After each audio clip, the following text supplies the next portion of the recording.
Hello అండి. Welcome back to my channel. ఈరోజు వచ్చేసి మిడిల్ క్లాస్ ఫ్యామిలీ మెంబర్స్‌లలో డబ్బులు పొదుపు చేసుకోవాలని అందరికీ ఉంటుంది. కానీ నెల చివరికి వచ్చేలోపు మన దగ్గర అయితే ఒక్క రూపాయి కూడా సేవింగ్స్ అనేది ఉండవు కదా! మనం చేసే చిన్న చిన్న మిస్టేక్స్ వల్ల ఇలా అయితే అవుతుంది. కాబట్టి వీడియోని ఫుల్‌గా చూడండి. చూసి నేనైతే ఈ వీడియోలో మీకు 10 టిప్స్ అయితే చెప్తాను. మీకు డబ్బులు దాచిపెట్టుకోవాలి, సేవింగ్ చేసుకోవాలి అనుకునే వాళ్ళకి ఈ వీడియో బాగా యూజ్ అవుతుంది. మీరు ఒకసారి వీడియోని చూడండి. చూసి నచ్చితే గనుక సబ్స్క్రైబ్ చేసుకోండి. అలాగే లైక్ చేసి మీ ఫ్రెండ్స్ అండ్ ఫ్యామిలీకి షేర్ చేసేసేయండి. ఇక వీడియోలోకి అయితే వెళ్ళిపోదాం.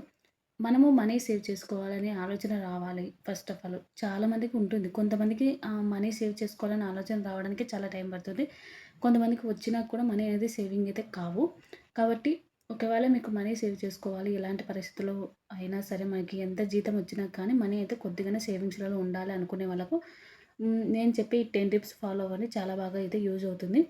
ఫస్ట్ టిప్ వచ్చేసి మీకు జీతం ఎంతైనా రానివ్వండి. మీరు నెలకి ఎంతైనా సంపాదించండి. కానీ ఈ రూల్ అయితే కంపల్సరీ ఫాలో అవ్వాలండి. దీని గురించి అయితే వీడియో ఫుల్‌గా వీడియో అయితే అప్లోడ్ చేశాను. మీరు ఒకసారి కావాలంటే చూడండి.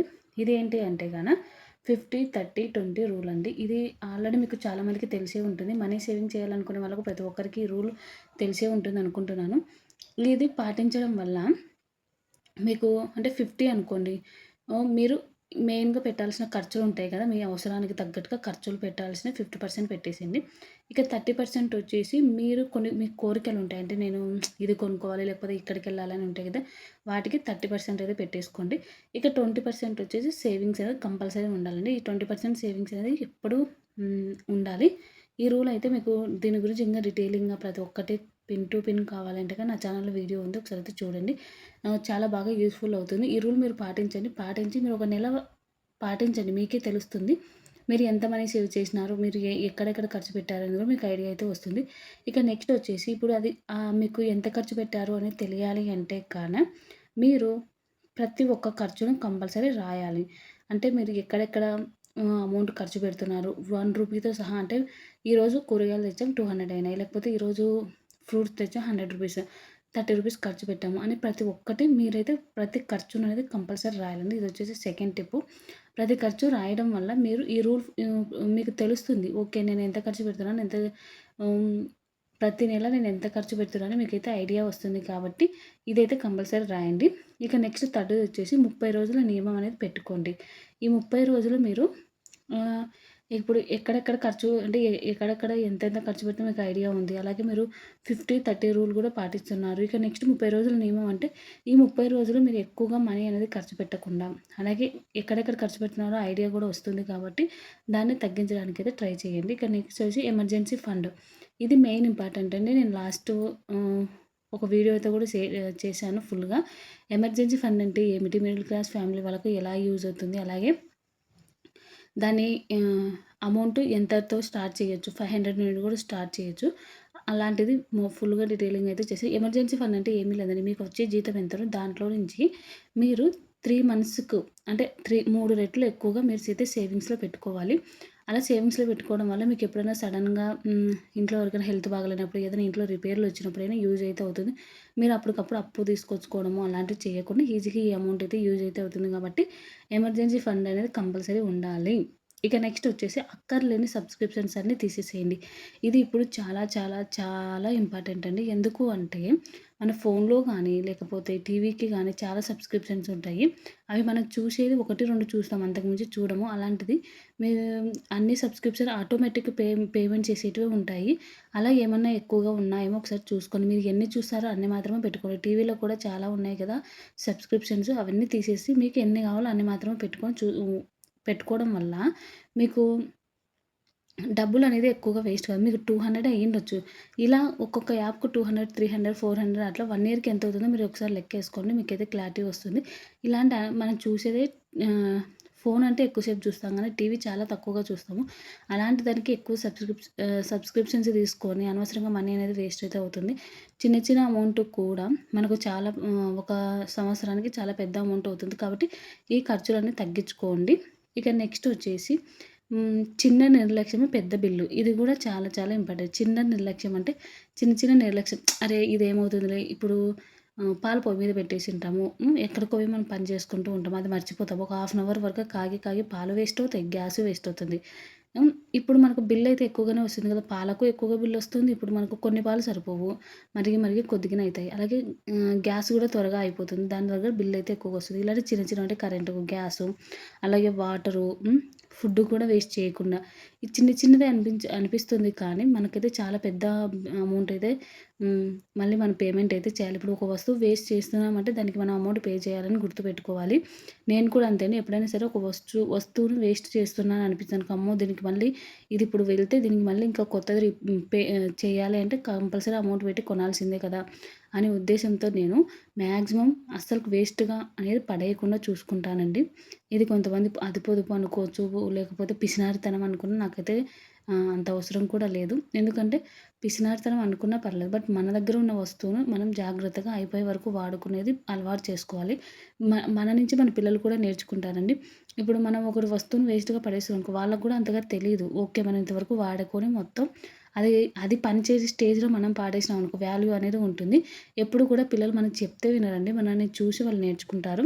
ఇక అలాగే స్మార్ట్‌గా కూడా షాపింగ్ చేయాలండి. చిన్న చిన్న మనం నిర్లక్ష్యం అంటాం గదా! చిన్న చిన్నగా ఏమనుకుంటామంటే ఆఫర్స్ ఉన్నాయి. లేకపోతే మనకు అవసరం లేకుండా టైమ్ పాస్‌కి వెళ్లి షాపింగ్ చేస్తున్నాం. అలా కాకుండా స్మార్ట్‌గా ఆలోచించడం వల్ల మనకు అవసరానికి తగ్గట్టుగా కొంటాము.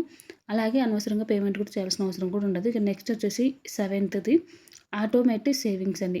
ఇదైతే చాలా బాగా యూజ్ అవుతది. మీరు ఇప్పటివరకు సేవింగ్స్ స్టార్ట్ చేయకపోతే ఈ టిప్ మీరు ఫస్ట్ సేవింగ్స్ స్టార్ట్ చేయండి. ఎందుకు అంటే ఆటోమేటిక్‌గా అంటే మీరు ప్రతి నెల పేమెంట్ అనేది ఆటోమేటిక్‌గా మీ అకౌంట్‌లో నుంచి ట్రాన్స్‌ఫర్ అయిపోవాలి అది.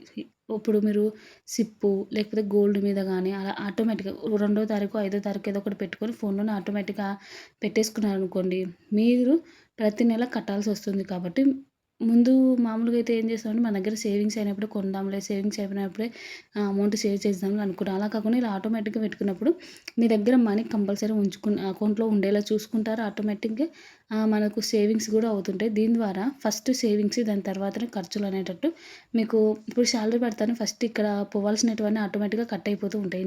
అంటే ఏదో ఒక డేట్ పెట్టేసుకుంటాం గదా! దాని తర్వాత మిగిలిన అమౌంట్‌లో నుంచి మనమైతే ఇంట్లో ఖర్చులకు సేవింగ్స్ అయితే చేసుకుంటాము. కాబట్టి ఆటోమేటిక్ సేవింగ్స్ అలవాటనేది ప్రతి ఒక్కరు అలవాటు చేసుకోండి. దీని ద్వారా మనీ గూడా చాలా ఎక్కువగా సేవింగ్ అయితే అవుతుంది. ఇక నెక్స్ట్ వచ్చేసి అప్పులు తగ్గించడం అనేది ఇప్పుడున్న పరిస్థితుల్లో చాలా చాలా కష్టమండి. ప్రతి ఒక్క చిన్న జీతం లేదు, పెద్ద జీతం లేదండి. ఎవ్వరికైనా సరే అప్పులనేది కంపల్సరీ ఉంటున్నాయి.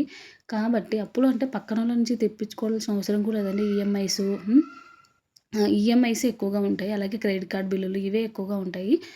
కాబట్టి ఇవన్నీ ఉచ్చులో మనం పడిపోకుండా ఎక్కువగా మనకెంత అవసరమో అంతవరకే యూజ్ చేసుకుంటే సరిపోతుందండి. అలాగే వేరే వాళ్ళని కూడా మనం అప్పు అడగకూడదు అంటే నేను చెప్పిన ఈ టిప్స్ అన్ని ఫాలో అయితే ఈజీగా మీ దగ్గర మనీ ఉంటుంది. సేవింగ్స్ చేసుకోవచ్చు. అందుకే ఎమర్జెన్సీ ఫండ్ అనేది ఉండాలి అని చెప్పాను. ఎక్కువ కాకపోయినా కొంచెం ఎమర్జెన్సీ ఫండ్ ఉన్న చిన్న చిన్న అవసరాలకు వేరే వాళ్ళ దగ్గర మనం అడగకుండా ఉంటాము. అలాగే పెద్ద అవసరాలు వచ్చినా కూడా మనం బ్యాలెన్స్ చేసుకోవడానికి ఈజీగా ఉంటుంది. కాబట్టి అప్పులనేది మాక్సిమం తగ్గించుకోవడానికి ట్రై చేయండి. అలాగే ఇంట్రెస్ట్‌కి ఇచ్చినప్పుడు వాళ్ళు మనం వడ్డీలు ఎక్కువ కట్టాల్సొస్తది. వాళ్ళు సడెన్‌గా వచ్చి అడిగినప్పుడు చాలా టెన్షన్‌గా వేరే వాళ్ళ దగ్గర ఇంకా ఎక్కువ వడ్డీకి మనం తెచ్చి కట్టాల్సొస్తుంది. కాబట్టి అప్పులనేది కొంచెం తగ్గించుకోవడానికి ట్రై చేయండి. ఇక నెక్స్ట్ లాస్ట్ టిప్ వచ్చేసి బ్రాండ్ మోజనేది తగ్గించుకోవాలి. చాలామంది ఇప్పుడు బట్టలలో బ్రాండ్‌లు చూస్తున్నారండి. అంటే మంచి బ్రాండ్ అయితేనే మనం ఆ డ్రెస్ వేసుకోవాలి. బ్రాండ్‌లలో నుంచి మనకు మంచిగా బట్టలనేవి తీసుకోవాలి. లేకపోతే మామూలు బట్టలు అసలు బట్టలే కాదనేటట్టు చూస్తున్నారు. ఇప్పుడు ఒక డ్రెస్ ఉంది. మీకు 500కి వస్తుంది. అదే బ్రాండ్‌లో అయితే మీకు 2500, 3000 అవుతుంది. ఓకే. క్లాత్ బావుంటుంది. బట్ మనం ఆ డ్రెస్సునైనా సరే ఎన్ని మాటలేస్తాం చెప్పండి? ఎక్కువ రోజులు వేసుకోం కదా! ఒకవేళ మీకు ఇప్పుడు బ్యాగులు అలాంటివి ఉన్నాయి. ఒక్కసారి పర్చేజ్ చేస్తే అవి మనకు క్వాలిటీ బావుండాలి. ఇంకా అవి చాలా ఇయర్స్ వస్తాయి కాబట్టి వాటికి మనం పెట్టినా బావుంటుంది. ఇప్పుడు డ్రెస్సులంటే మనం ఎక్కువగా శారీస్ అయినా సరే ఎక్కువ రోజులైతే మనం వాడం కదా! అలాంటప్పుడు అంత కాస్ట్ పెట్టి తీసుకోవాల్సిన అవసరం లేదు. చాలామంది నిజం చెప్పాలంటే మనుషుల కంటే బ్రాండ్‌ని చూసి మనం మాట్లాడుతున్నారు మనుషులతో కూడా. కాబట్టి ఇది బ్రాండ్ మోజు అనేది కొంచెం తగ్గించుకుంటే గన మనకు మనీ కూడా చాలా సేవ్ అవుతుంది. నేను చెప్పిన టిప్స్ అని ఒకసారి చెప్తాను. మీరు నోట్ చేసుకోండి. ఇక ఫస్ట్ టిప్ వచ్చేసి అంటే ఈ 10 చిన్న చిన్న పొదుపు అలవాట్లనేది మీ లైఫ్‌లో ఒక్కసారి ఇంప్లిమెంట్ చేసి మీకు రిజల్ట్ ఎలా వచ్చిందో కామెంట్‌లో తర్వాత మీకు రిజల్ట్ వచ్చిన తర్వాత కామెంట్‌లో మళ్ళొచ్చి కామెంట్ చేయండి. ఫస్ట్‌ది వచ్చేసి 50, 30, 20 రూల్ అనేది ఫాలో అవ్వాలి. నెక్స్ట్ వచ్చేసి 30 రోజుల నియమం అనేది కంపల్సరీ పెట్టుకోండి. ఎమర్జెన్సీ ఫండ్ అనేది కూడా కంపల్సరీ. బయట ఫుడ్ అనేది తగ్గించుకోండి. బయట ఫుడ్ తగ్గించుకునేది కూడా చాలా చాలా ఇంపార్టెంట్ అండి. బయట ఫుడ్ తగ్గించుకోవడం అంటే ఫస్ట్ ఇంట్లో కంపల్సరీ కుకింగ్ అనేది చేసుకోవాలి. కుకింగ్ చేసుకుంటేనే మనము బయట ఫుడ్ తినకుండా ఉంటాము. బయట ఫుడ్ తినడం వల్ల కూడా చాలా అమౌంట్ అయితే ఖర్చవుతుంది. అలాగే హెల్త్ కూడా ఖరాబ్ అవుతుంది కదా! అక్కర్లేని సబ్స్క్రిప్షన్స్ కూడా మొత్తం తీసేసేయండి. ఇక చిన్న నిర్లక్ష్యం పెద్ద బిల్లంటే మనం ఏదో చిన్న చిన్న ఖర్చులే కదా అని వదిలేస్తూ ఉంటాము. అలాంటివి కూడా మనకు పెద్ద పెద్ద బిల్లుల్లాగా బయట పడిపోతాయి. ఇక నెక్స్ట్ వచ్చేసి ఆటోమేటిక్ సేవింగ్స్, అలాగే అప్పులు తగ్గించడం. ఇక బ్రాండ్ మోజును కూడా కొంచెం తగ్గించుకోండి. ప్రతి ఖర్చును కంపల్సరీ రాసుకోండి. ప్రతి ఖర్చు రాసుకోండి. అలాగే నేను ప్రతి నెల బడ్జెట్ వీడియో మా ఇంటి బడ్జెట్ వీడియో అయితే రిలీజ్ చేస్తుంటాను కదా! మీరు ఇప్పటి వరకు బడ్జెట్ ప్లానింగ్ ట్రై చేయకపోతే ఒకసారి బడ్జెట్ ప్లానింగ్ కూడా చూసేసేయండి. మీకు కూడా యూజ్‌ఫుల్ అయితే అవుతుంది. ఇక వీడియో ఇంతటితో అయితే ఎండ్ చేస్తున్నాను. మీకు నెక్స్ట్ ఏ వీడియో కావాలో కామెంట్‌లో కామెంట్ చేయండి. తప్పకుండా వీడియో అయితే చేయడానికి ట్రై చేస్తాను. ప్లీజ్ సబ్స్క్రైబ్ చేసుకోండి. అలాగే లైక్ చేసి మీ ఫ్రెండ్స్ అండ్ ఫ్యామిలీకి షేర్ చేసేసేయండి. Thank you.